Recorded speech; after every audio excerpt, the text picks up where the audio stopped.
Well, come on, all of you big, strong men. Uncle Sam needs your help again. Got himself in a terrible jam way down yonder in Vietnam. I'm Walt Martis.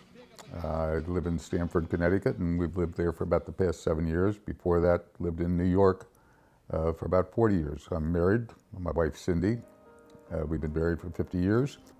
I grew up in Cincinnati, Ohio. I was an only child. My father was a salesman. My mother periodically worked as a secretary.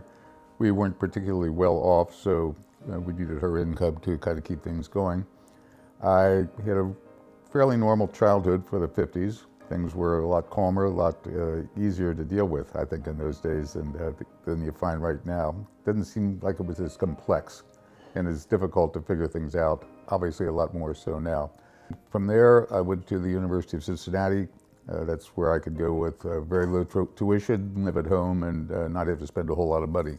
And I worked my way through school driving a Coca-Cola truck.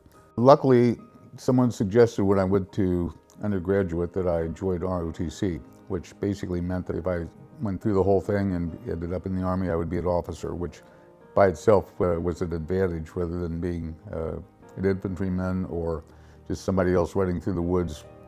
At least I would be the guy in charge of the people running through the woods. The training was very haphazard, I thought, especially given that there was a war going on and there was a need to actually have some knowledge of what you were going to be doing.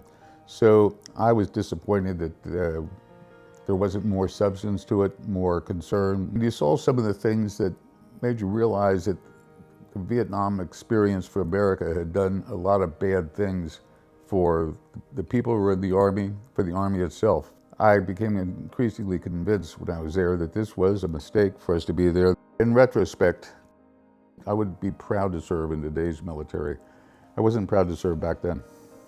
I was 23, I think, when I got out, and I went back to school. That's when I went to Harvard.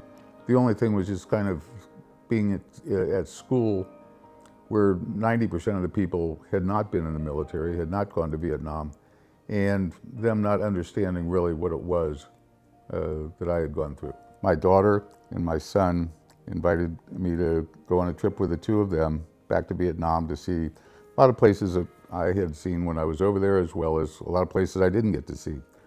Take in the full beauty and culture and excitement of Vietnam was pretty special. The main thing, though, was being able to be there with the two kids and have them see the same things that I had seen and experience it together, and just the fun of being able to do this with your children. Family is the thing that I value most in life. Everything else is a very, very distant second. My wife, Cindy, and then two kids, Scott and Jennifer, and then 6 grandchildren. And I have to say that they're probably the most important thing in my life and always have been. What are we fighting for? Don't ask me, I don't give a damn. The next stop.